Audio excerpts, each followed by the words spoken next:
What would you say was the worst thing you saw happen in there? Yeah, B section, hearing screaming one way, people dying. Almost every week, people were dying. Almost every week, heads on the grill, stability coming, hearing people screaming. You know when the stability comes, hey, they damage the whole room. Everyone gets a hiding in that cell. Whether you're involved or not involved, you get a hiding in that cell. Only in those battles they will be lucky sometimes because they combat too. Yeah. But if you combat Sebens will trap you in the night. You'll be missed to die too.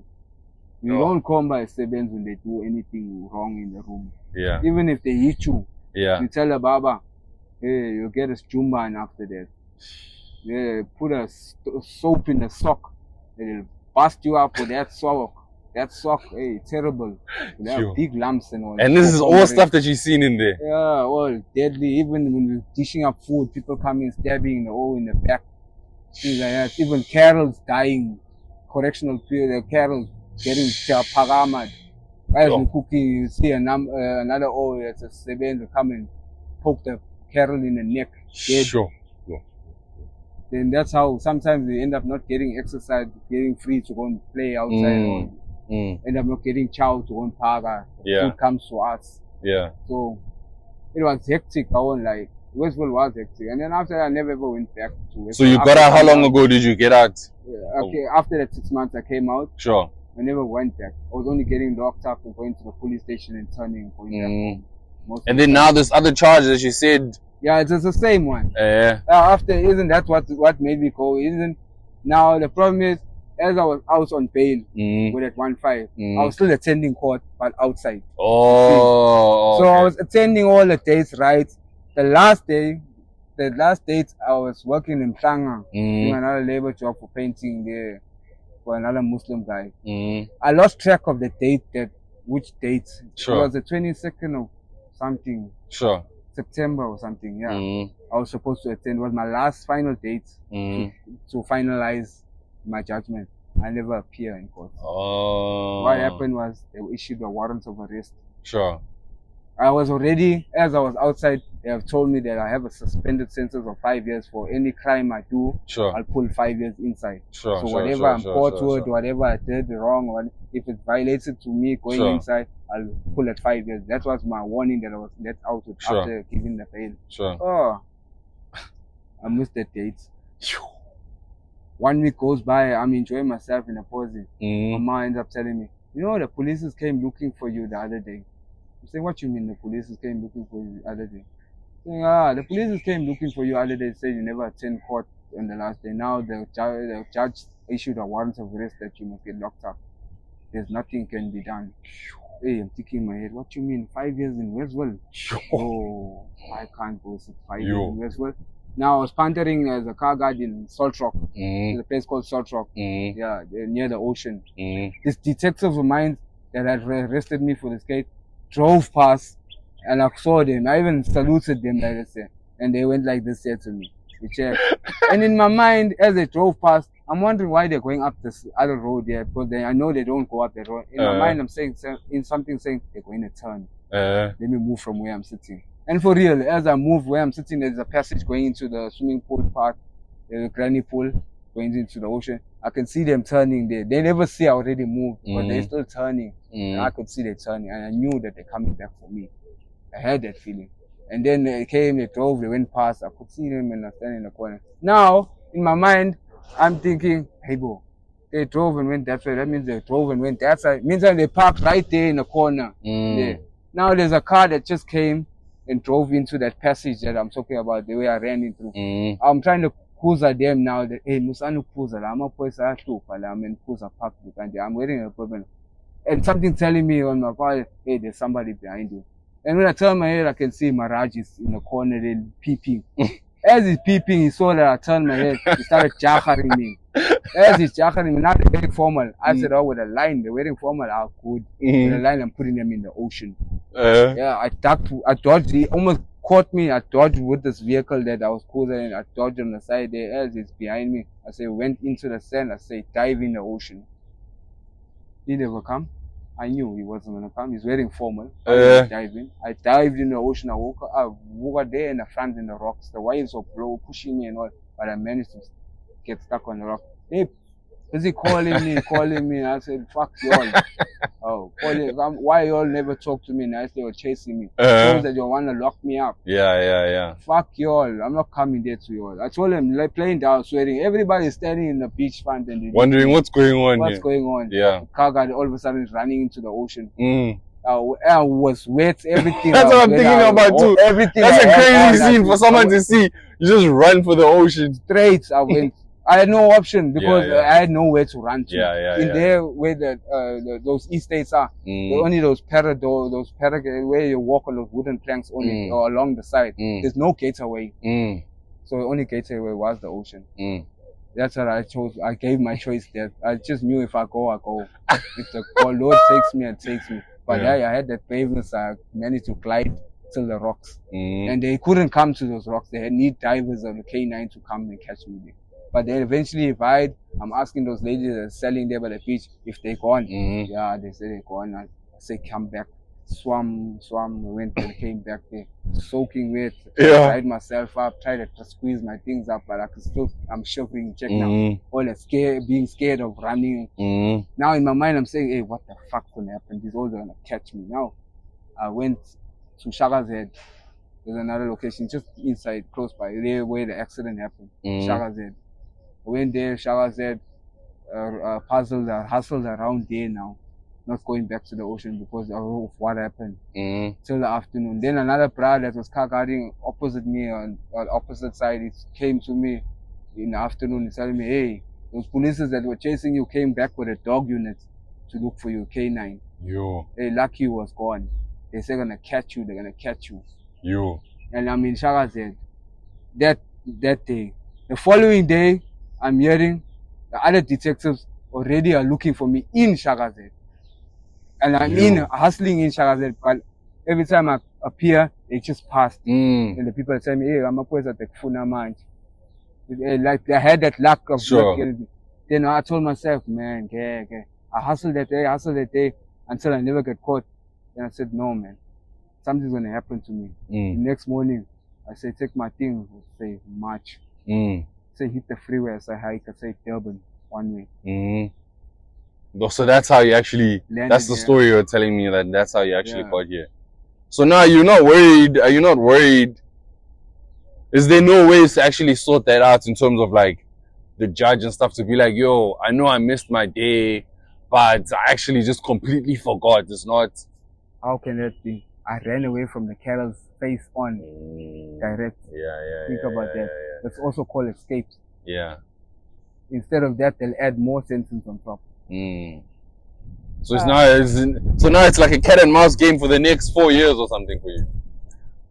If you're trying to avoid, because you're on you have that probation period. The way I was thinking, I just hoping while I'm still here in Durban, there'll be a difference. That's what I was hoping for. Even if it can be in this year only. But I was praying that if maybe like I get a decent craft and maybe rock up in a posy in a decent way. Like sure.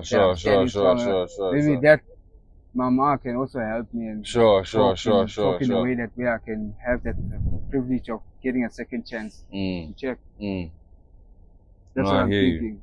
And maybe to confront that or to withdraw the case to check. Because he's not worried about the case, just left it on like that. After locking me up, he just left it. He is recovered and all, he's still alive. So you've run into him after that? Yeah, I've run into him after that, but not talked to him. Sure. He hasn't have talked to me. He just looks at me. But he's still living. So, okay, man, cool, man. You have interesting, hectic story. Yeah, it was horrible, but hey, that's how life is. Just wrapping up. No problem. What do you think are some of like the challenges you face on a day-to-day basis? What are like the challenges? Asking for smoking. That thing of opening your eyes. Oh God. Early in the morning. Your body is so tired of maybe like carrying, some days we hustle with cardboard, recycling things and all. Hey, those things are heavy. Because I got sections like in Mbido. From Mbido, I have to walk with a thing, maybe 50 kilos on my head. Then you have plastic heavy hanging on your shoulders and all cans and you have bottles. Maybe you're carrying about 100 kilos of weight and your body weight don't even reach 100 kilos. Maybe it's 70 or 60. You're carrying 2 times the size of your body. Yeah, sometimes you see guys carrying stuff and you're like... Yeah, that's how we do. Yeah. This thing that we smoke gives us power, old life. Yeah. You know, after that spike, you can... And the will also, I think also... Even a cow. Yeah, even a car, you can lift the car up. That's how powerful it gives you. It's that will also to be like, I need this thing. Like you, there's no. Do it, I won't get it. Exactly, and no one will do it for you. You can't be dependent on somebody. Because do you think that will though is transferable to? Because I'm sure you envision a different life for yourself as well. Like how you were telling me, if you get a decent job, you show up at home, and you know. There's willpower. Yeah, to transfer that willpower in like that same will that makes you carry like something that's 2 times your weight into like a life direction of some sort. Yes. It can. Sure. It can substitute. Sure. It can substitute. Only you need that support and guidance. That support and that thing that can keep you occupied. Sure. That you know it's a lifetime. Sure. Something that keeps you going and you know that you're benefiting out of it too. Sure. Like a graph. Sure. As I'm saying, a decent graph. Keep you occupied. And then the company, change the company of people. And then, like enjoy your life in a different way, not in smoking, like in a happiness, you go places. Like excite places. Like take adventure or something. Sure. Yeah, do something different compared to all that bad shit you were doing in life. Do something good in life. Yeah, you can. Man, I wish that for you, bro. I wish that for you, bro. And that's what I'm hoping for this year. Yeah. To get some people that can do that. So, like give me a support or make a small difference for me to have that boost to start up. Sure. I'll leave this shit. I'm sick and tired of it. I'm 16 years smoking now. I can imagine. 16 years. Waste of money. How much money is that? Imagine if you calculate a year. Calculate a month, calculate a year. Yeah. Hey, we have smoked about millions of rands. Billion. Almost a billion, eh? 16 years. Hey. Yeah. Hey. We're supposed to be rich. But we put ourselves in that. Yeah. So we have to face that challenge. No, thanks, man. Thank you for taking the time to talk to us today, man. Was it interesting?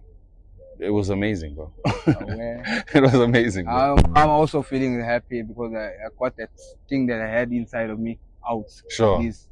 I feel relief. Sure. Check. Sure. Like something just like that, a burden just like gone. I think that can help too, you know? Yeah. Like, I mean, that's at least what in the program you were in, I'm sure it was in get to that stage where therapy and stuff like that. Apparently those things help, you know? Sure. So yeah. I never even get a chance for therapy after my accident. Yeah.